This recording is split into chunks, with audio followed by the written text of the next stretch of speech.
bahan-bahan ada tahu, tepung terigu, tepung tapioka, bawang goreng, air hangat, dan penyedap rasa.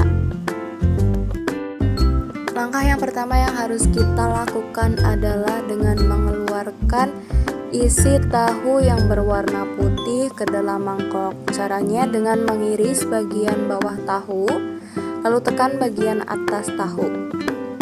Lalu keluarkan isian tahu yang berwarna putih ke dalam mangkuk. Jika sudah, taruh kembali tahu ke dalam wadah lain. Isian tahu yang berwarna putih jangan dibuang ya, karena kita akan bikin adonan isian tahu untuk tahu waliknya. Lakukan hingga semua tahu habis. Nah, sampai jadi seperti ini ya. Untuk langkah yang kedua, kita akan memasukkan bahan-bahan yang sudah tadi saya sebutkan satu persatu. Masukkan tepung tapioka, tepung terigu 3:3. Kalau saya memakainya 3:3 ya. Masukkan bawang goreng, opsional saja. Masukkan juga penyedap rasa secukupnya dan air hangat secukupnya. Aduk-aduk. Jangan lupa untuk koreksi rasa ya.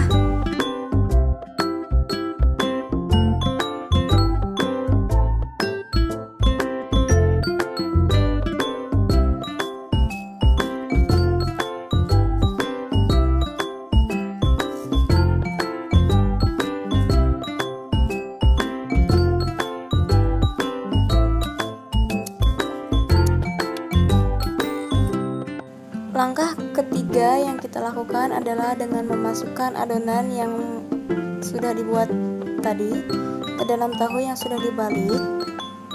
Jangan memasukkan adonan terlalu banyak ya, sedang saja atau secukupnya saja. Takutnya nanti dalamnya tidak matang atau terlalu banyak. Masukkan adonan dengan cara dipijit-pijit agar padat. Lalu bagian kedua sisi luarnya dimekar-mekarin. Lakukan hingga adonan habis.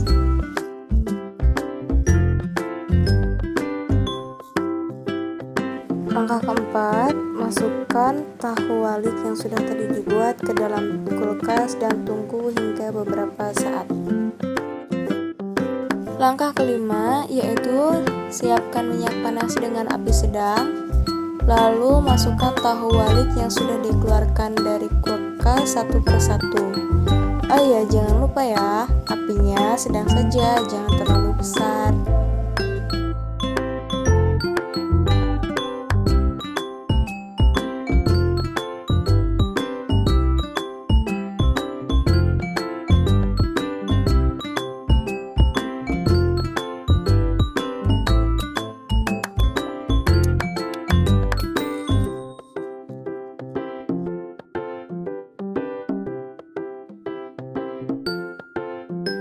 Jika sudah golden brown seperti ini, balik-balik tahu atau aduk-aduk, lalu angkat dan tiriskan. Lakukan hingga semua tahu habis.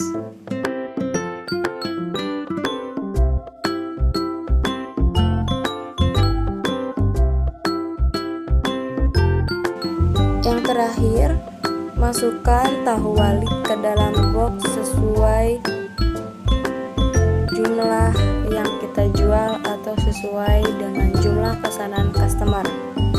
Jangan lupa tambahkan topping ya, sesuai dengan apa yang kita sediakan dan sesuai dengan apa pesanan customer. Selanjutnya adalah cara menghitung jurnal, menghitung laba dan rugi, menghitung HPP, dan membuat buku besar.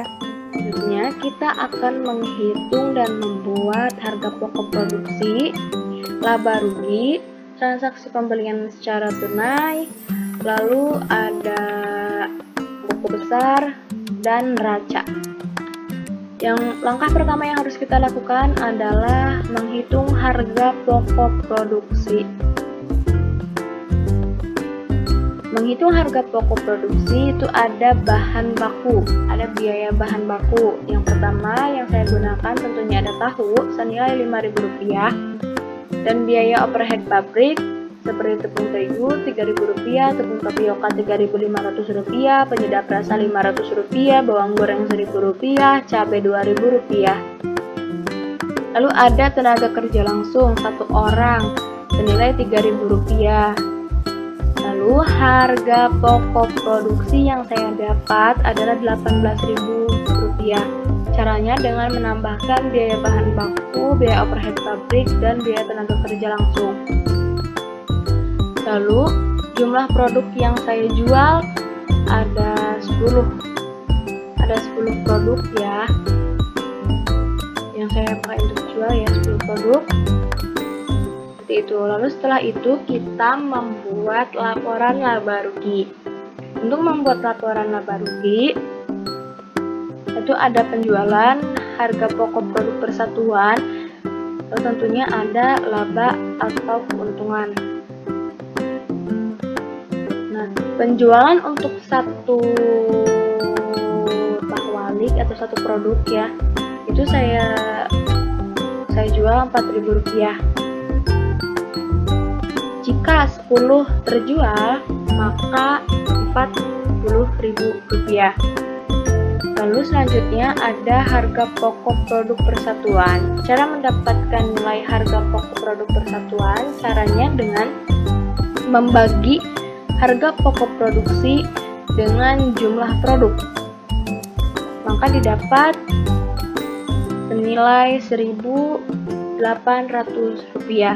Jika 10 terjual, maka Rp18.000. Nah, selanjutnya ada laba atau keuntungan.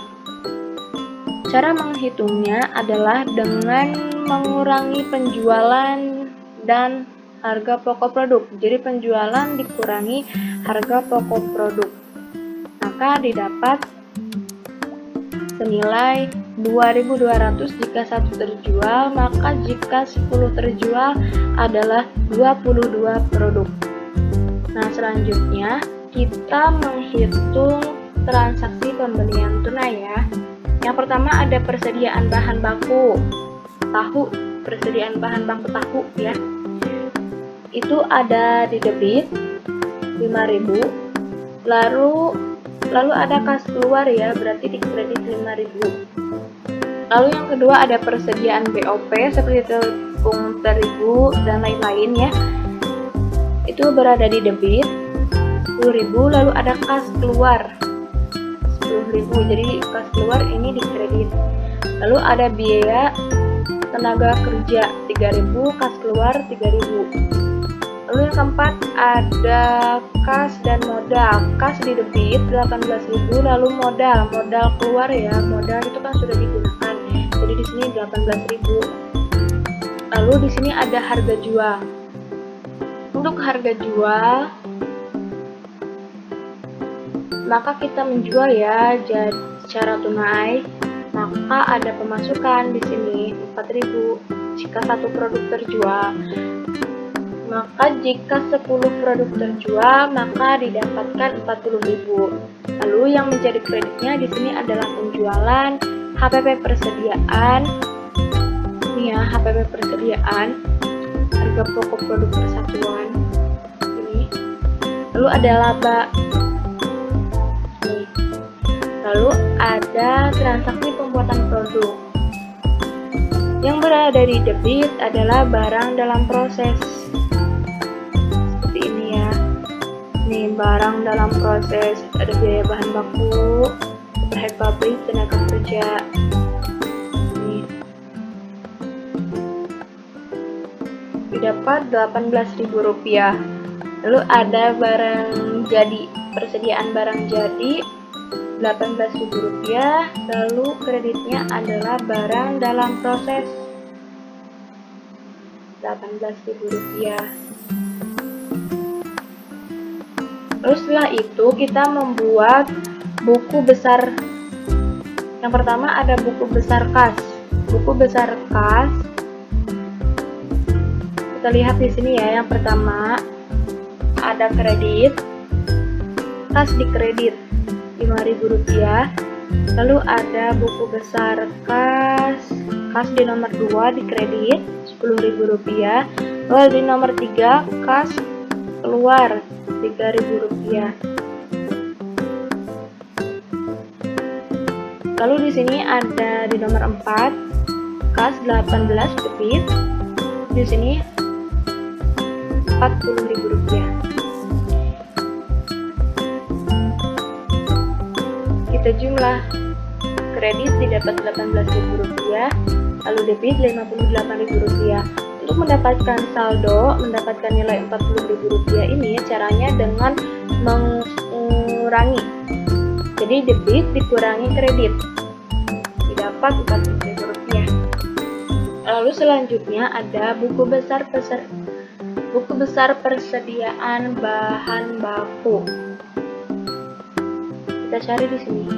Persediaan bahan baku ada di debit senilai Rp5.000, lalu ada di nomor 6 kredit Rp5.000. Jika dikurang hasilnya 0. Buku besar persediaan BOP atau biaya overhead pabrik. Kita lihat ya, di sini ada di nomor 2 di debit, kita simpan. Lalu ada di kredit, lalu hasilnya adalah 0. Lalu selanjutnya ada buku besar biaya tenaga kerja. Kita lihat di sini, ternyata ada di nomor 3 di bagian debit. Kita masukkan di sini, kita simpan di sini. Lalu ada di nomor 6 di kredit, simpan, lalu hasilnya. Lalu ada buku besar modal. Untuk buku besar modal kita lihat di sini, modal ya ada di nomor 4 bagian kredit. Lalu ada buku besar barang dalam proses. Buku besar barang dalam proses ternyata di nomor 6 di bagian debit. Lalu ada di bagian kredit di nomor 7. Kita simpan atau kita masukkan ke sini, lalu hasilnya adalah 0.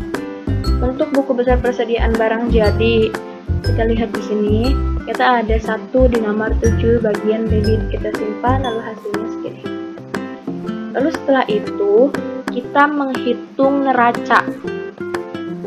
Untuk menghitung neraca, itu ada 2 hal yang harus kita ketahui, ada aktiva dan pasiva.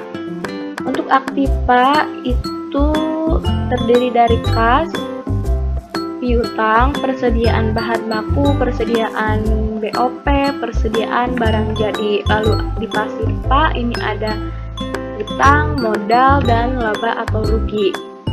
Lalu kita masukkan di neraca. Untuk kas itu Rp40.000. Oh ini ya, Rp40.000.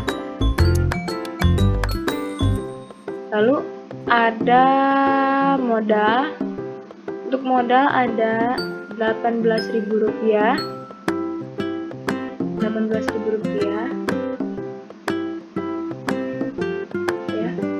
kita masukkan ke sini. Lalu ada laba atau rugi. Laba rugi yang didapat adalah 10 terjual ya, Rp22.000. Nah, maka yang didapat adalah Rp40.000. Lalu hasilnya udah balance. Sekianlah cara membuat dan cara menghitung jurnal, KPP, laba rugi, neraca, dan buku besar. Mohon maaf apabila ada kesalahan atau kekeliruan atau ada informasi yang kurang atau salah ya. Sekian, bye bye.